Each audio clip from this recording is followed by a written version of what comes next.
Apareceu? Apareceu, maravilha. Legal, bacana.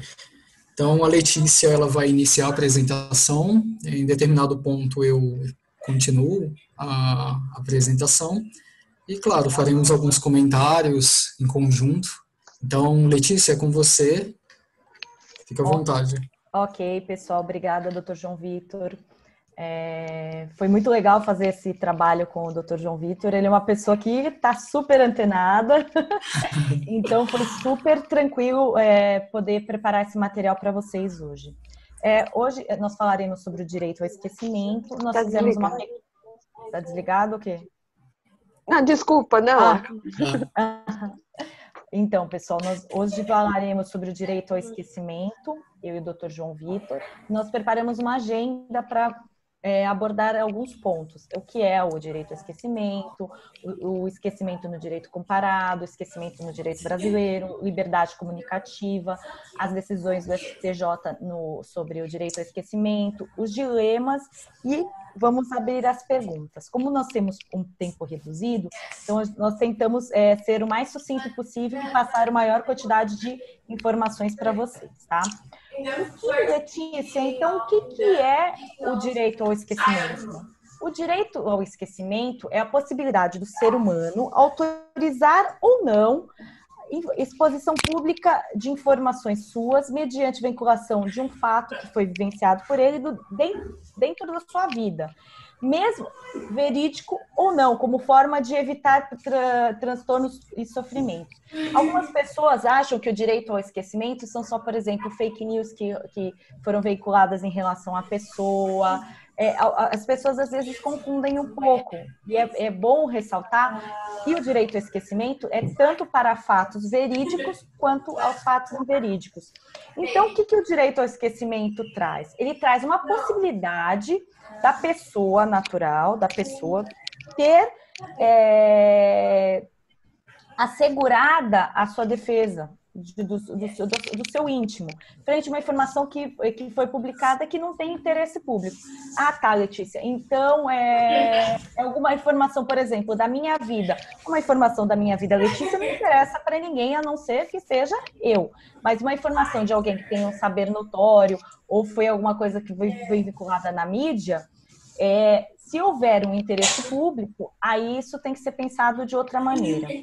Um dos grandes questionamentos é o direito ao esquecimento é uma coisa recente? Não. O direito ao esquecimento não é um direito, um direito recente. Ele é um direito que ele é tanto reconhecido nos Estados Unidos, ele é conhecido como the right to be let alone, e em países de língua espanhola como direito ao ouvido, né, que é o direito de esquecer.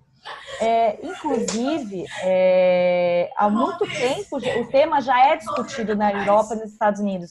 Inclusive, há registros de uma decisão no Tribunal de Última Instância em Paris, de uma decisão em relação ao direito ao esquecimento de 1983. Então, o direito ao esquecimento, apesar de parecer uma coisa recente, não é recente, ok? Letícia, mas como é que começou esse negócio do direito ao esquecimento, né? Ele começou no aspecto criminal. Por quê? Porque algumas pessoas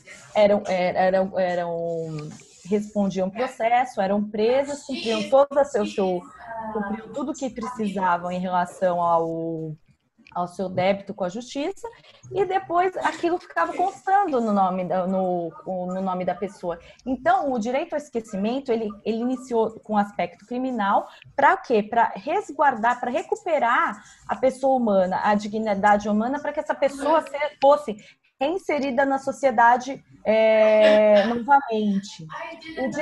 Mas daí, Letícia, tem outros fatores, tem outras vertentes com as quais o direito ao esquecimento tem que ser abordado, tanto com a proteção de dados pessoais e o direito ao esquecimento na internet. As duas primeiras vertentes, quanto a aspectos criminais e de proteção de dados, elas tratam de espécies de informações que devem ser esquecidas. Já o direito ao esquecimento na internet, ele trata a informação e o ambiente específico.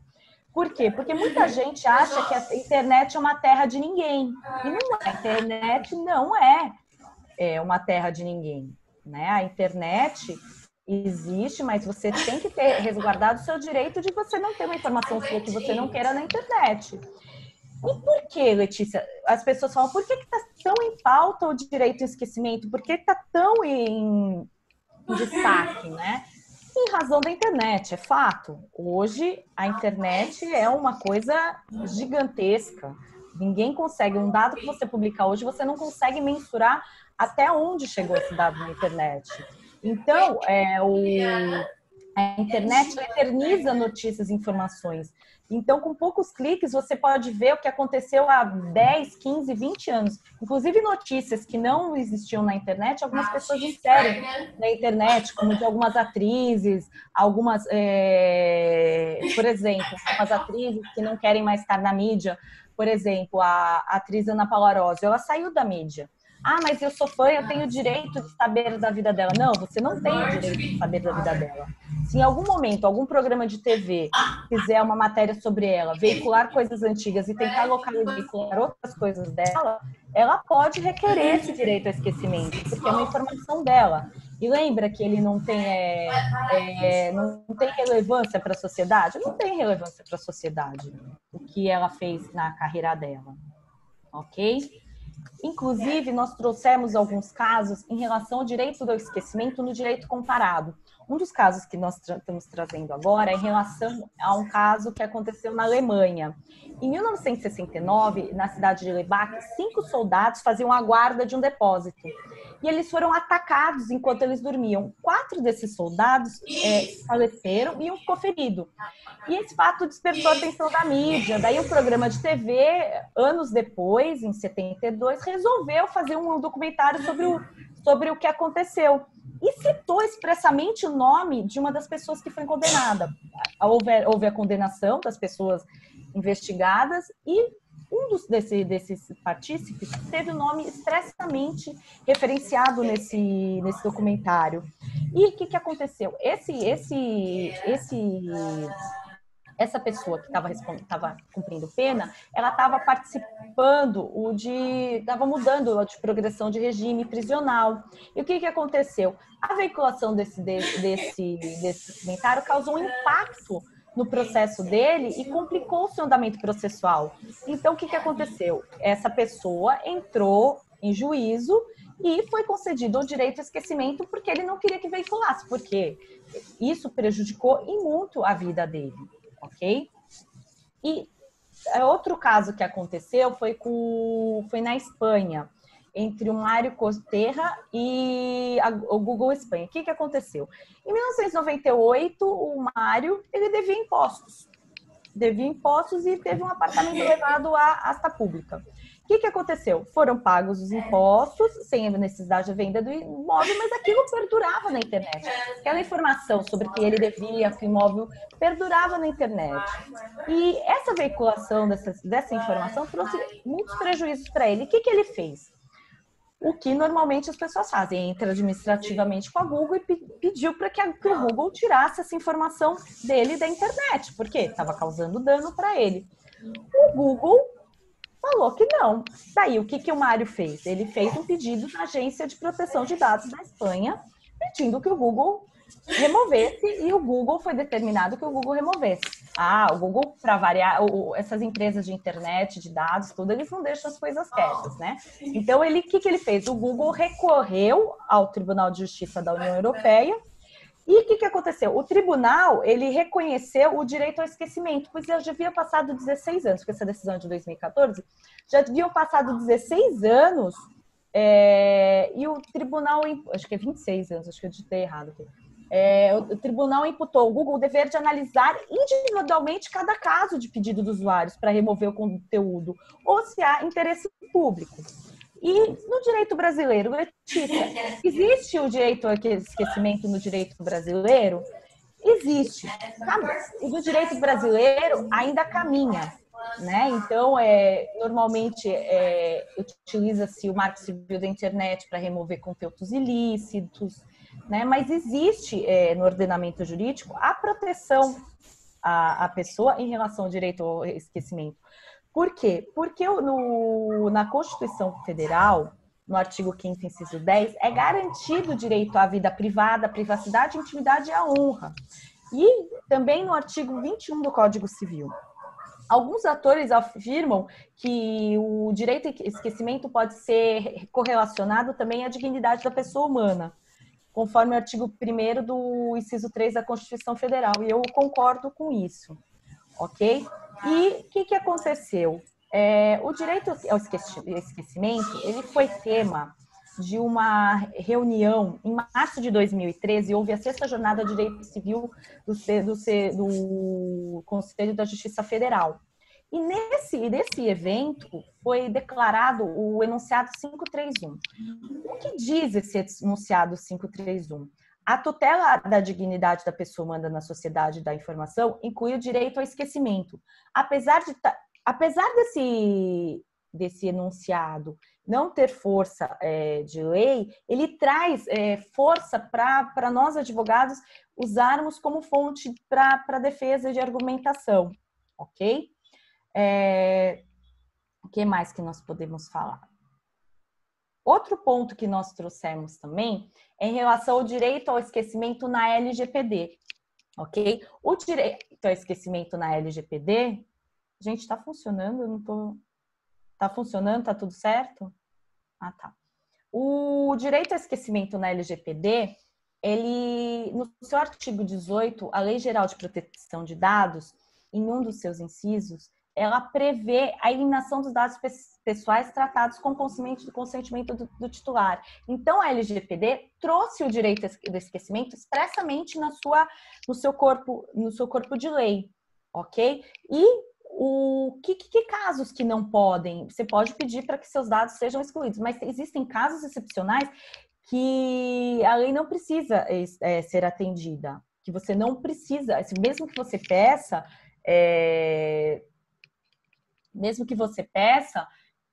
a exclusão de dados, você não vai conseguir esse esquecimento porque existem ordenamentos jurídicos, existem leis que falam sobre isso.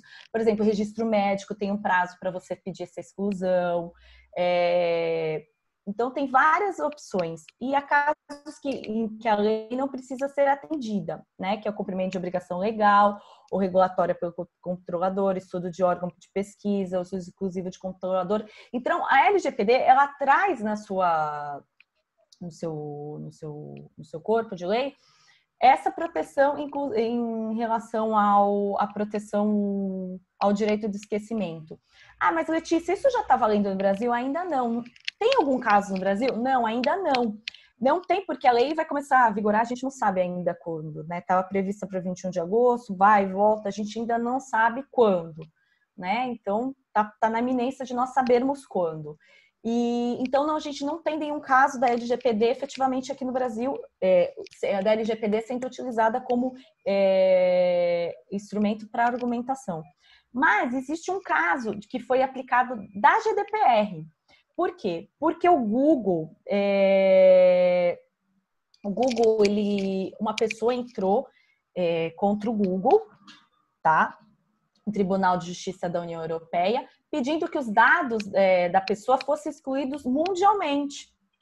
E o que o Google fez? O Google recorreu, utilizando a GDPR, e falou que essa disputa legal, o direito ao esquecimento, só valeria na União Europeia.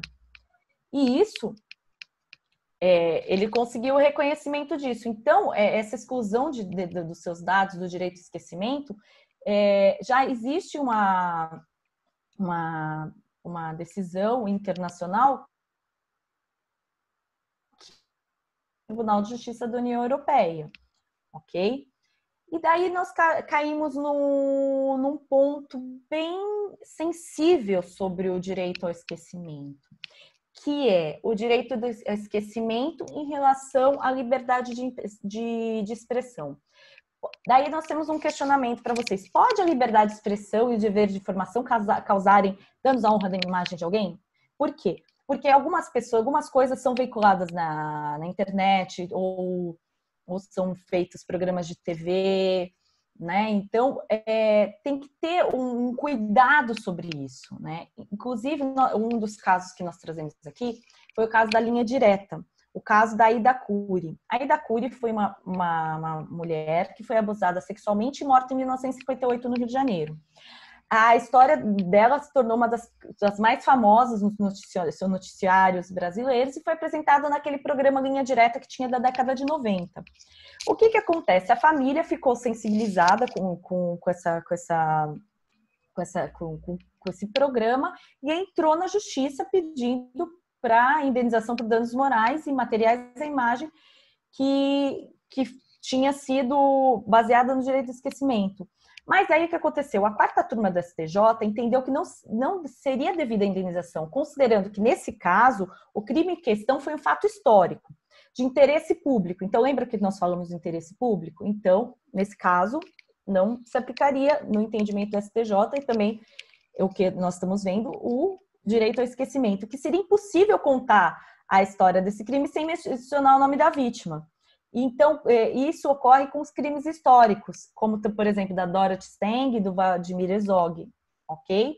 Então, mesmo que esse caso tenha trazido más recordações para a família, revolta por tudo que aconteceu, já tinha acontecido há mais de 60 anos, ok? E na ementa da decisão, o ministro que proferiu essa decisão, ele disse o seguinte: o direito ao esquecimento que ora reconhece para todos, ofensor e ofendidos, não alcança no caso dos autos, em que se reviveu décadas depois do acontecimento, que entrou para domínio público, porque já tinham passado mais de 50, 60 anos.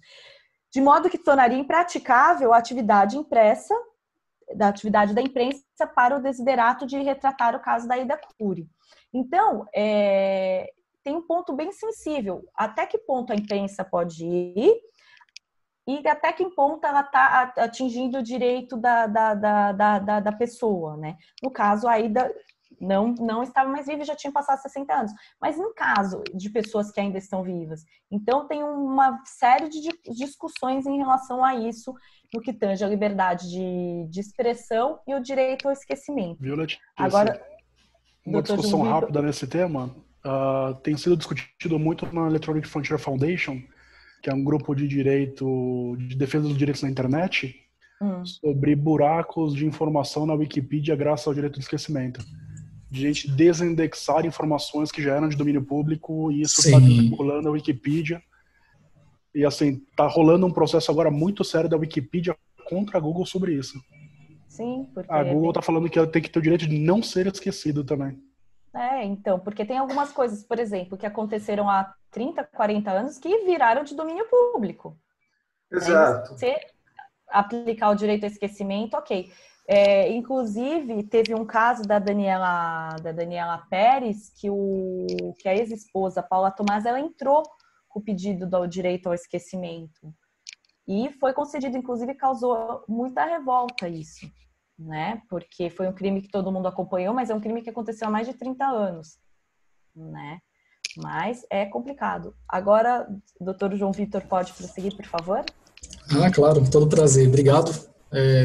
Foi um prazer imenso trabalhar com você nesse projeto, que foi um projeto, né? Sim. Então, bacana, um tema muito legal, um tema muito extenso, não tem como encerrar a discussão simplesmente com uma apresentação, mas abre muitos horizontes para que futuramente a gente discuta outros assuntos também envolvendo o direito ao esquecimento.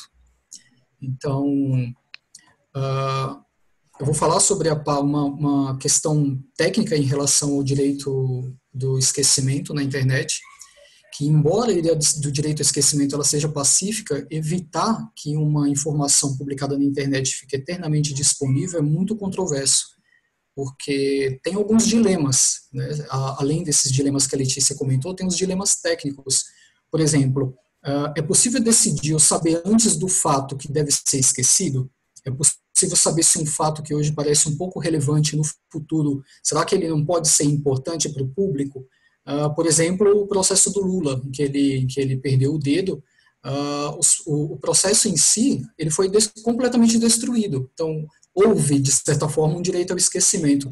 E hoje tem discussões na justiça onde se levanta essa questão, que se houvesse o processo, poderia ser esclarecidas muitas coisas. inclusive relacionadas a fake news e tudo mais. A privatização da análise sobre a ilicitude do conteúdo, como a Letícia comentou, na Espanha, é algo que traz um certo risco, porque deixar isso na mão das empresas, elas podem não ter a mesma visibilidade que o judiciário tem. Aliás, elas não têm, né, em regra geral.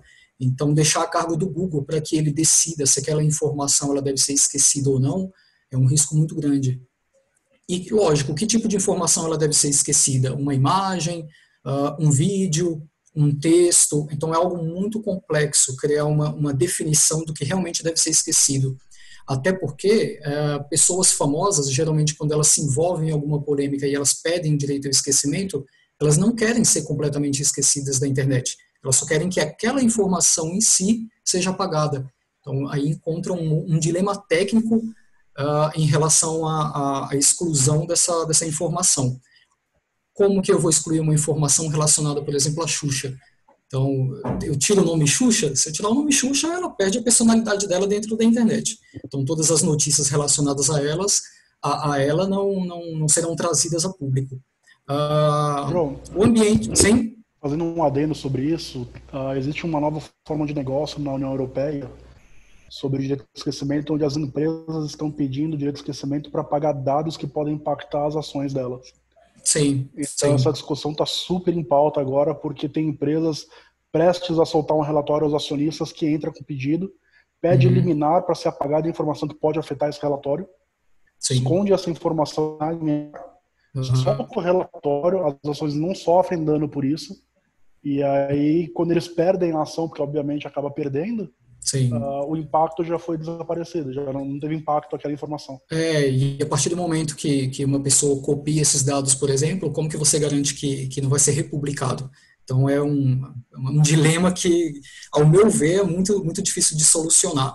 Então, esquecer uma informação dentro da internet depende de uma pluralidade de situações, né? Cada uma delas merece uma tutela específica, né? E aí entra uma questão também, esse caso que a Letícia comentou, na União Europeia, foi somente para a União Europeia. Então, lá as pessoas não conseguem obter aquela informação na internet através de buscadores como o Google. Mas em outros lugares, em outros países, quer dizer, o mundo inteiro precisa esquecer aquela informação? Até que ponto ela é realmente relevante para o mundo inteiro? Porque a internet foi criada para não esquecer, né? Exato. Ela surgiu como nódulos militares justamente para ela não... Exato. Desculpa ter dado spoiler. Imagina, sem problema. Às vezes eu mesmo dou spoiler. Então, falando um pouco sobre a arquitetura da rede, né, dentro da internet, como que funciona isso? E vou mostrar alguns dilemas também em relação à questão técnica. Nós temos basicamente três tipos de redes. Então, a gente tem a centralizada, a descentralizada e a distribuída. A rede centralizada, todos os usuários ou dispositivos, eles se conectam a um único servidor central, que é o nosso caso quando a gente acessa uma informação do Google. A gente está acessando, no popular, um banco de dados do Google e obtendo uma busca relativa a qualquer informação que a gente procura. Então, esse servidor central, ele armazena as informações dos usuários conectados. É um exemplo também, uma rede bancária, né? A segunda rede é uma rede descentralizada, onde ela não necessita que estejam conectados a um servidor central, e a própria rede, ela promove a liberdade. Um desses exemplos é a Freenet, ou a rede Tor, que é utilizada na Deep Web, né, como todo mundo fala. Então, esquecer uma informação dentro de uma rede descentralizada é algo muito, muito, muito difícil, por questões técnicas. Então, não tem como eu apagar uma informação de um servidor. Ela é completamente descentralizada, ela não depende de um servidor para gravar aquela informação e distribuir para outras pessoas. E a rede e as redes distribuídas, elas funcionam como se fosse um ponto de nó. Então, cada conexão, cada dispositivo, ele depende de uma informação de outro ponto para gerar aquela informação, para distribuir aquela informação. Por exemplo, uma rede em clusters. Por exemplo, um computador que quebra algoritmos numéricos complexos. Ele não trabalha sozinho, não é um único computador. Então, caso esse computador ele venha a dar um problema, tem outro que vai ficar no lugar dele, vai dar um apoio e continuará fazendo o trabalho. Então, o ponto principal para esquecer uma informação, seja ela qual for, são nas redes descentralizadas.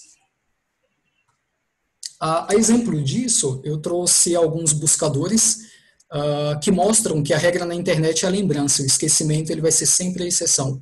Porque, em geral, nós quando falamos sobre direito ao esquecimento, a gente lembra só do Google. Google, porque realmente é a maior.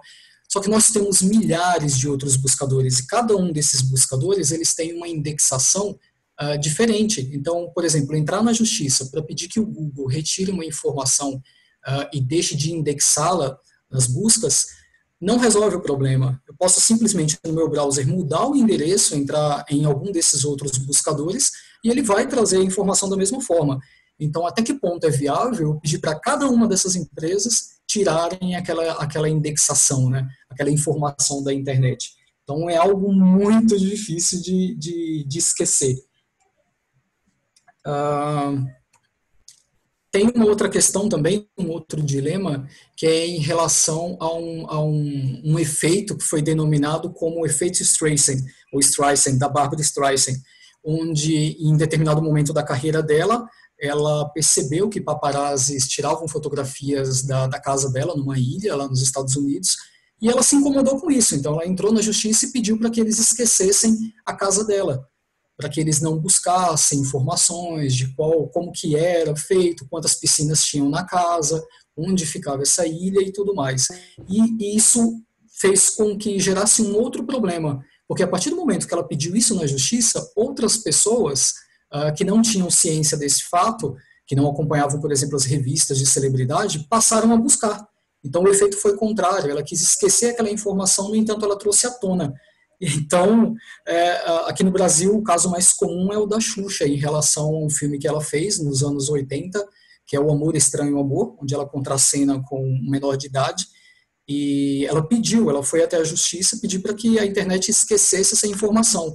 Então, depois de muitos anos ela pediu isso. Então, isso fez com que os usuários, até os que não eram nascidos na época, procurassem essa informação. Então, como que você vai esquecer uma informação que praticamente não tem como ser esquecida? Então, um dilema dentro do direito ao esquecimento é desse efeito, de tentar esquecer algo e, na medida que pedir o esquecimento, as pessoas sentirem curiosidade e buscarem mais informações. Tudo bem? Tranquilo, João. Ok.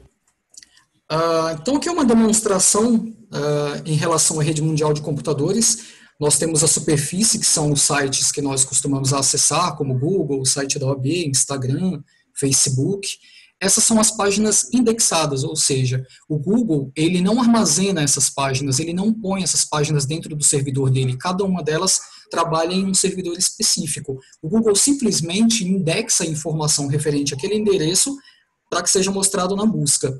E o maior dilema dentro do direito ao esquecimento é abaixo dessa superfície, que são as páginas não indexadas, conforme eu já falei sobre os buscadores, como a Freenet ou dentro da rede Tor. A partir do momento que uma informação ela é colocada dentro dessa indexação, dentro dessa rede, o Google ele pode não trazer a informação, mas através de browsers específicos, o usuário ele consegue buscar essas informações lá, porque a página ela pode não ser indexada na superfície comum, mas abaixo dela ela vai trazer essa informação. Isso não se resume só a notícias, se resume a diversos tipos de arquivo, como vídeos, como fotos, como o mercado negro de cartão de crédito, questões relacionadas à pedofilia. Então, automaticamente, quando um usuário publica essa informação, ele tem acesso a essa informação em cima da superfície, o Google ele pode remover, mesmo que ele não tenha uma ordem judicial, se ele entender que aquilo é ilícito, como nos casos de pedofilia. Só que dentro da Dark Web, chamada Deep Web também, é difícil remover essa informação, porque o endereço ele não tem o mesmo padrão do endereço de acesso que nós fazemos na rede comum, como www. Alguma coisa. Então, ele tem um endereço criptografado com informações que passam por 7, 14, 21 proxies, dependendo da configuração que o usuário faz no browser. E como que você vai remover uma informação daquela? Pedir para o judiciário, inclusive, remover uma informação que está na Deep Web é muito difícil, só em casos grandes, como esses de roubo de informações em massa, de pedofilia, onde é feita uma investigação, onde é feito um trabalho excelente, como a Polícia Federal faz, às vezes aparece na mídia, é que a informação ela é retirada. E, lógico, não é somente com um órgão como a Polícia Federal, é juntamente com outros, como o FBI, CIA e tudo mais. Então, pedir o direito ao esquecimento é algo que envolve muita complexidade. Claro, não são em todos os casos, mas uma pessoa que tenha conhecimento suficiente para disponibilizar essa informação dentro da Dark Web, ela praticamente vai ter essa informação lá e dificilmente vai ser removida. Tudo bem até aqui? Por mim, tranquilo. Legal. Então, a ideia não é estender muito em relação ao tema. Espero que vocês tenham gostado. Se vocês tiverem alguma pergunta,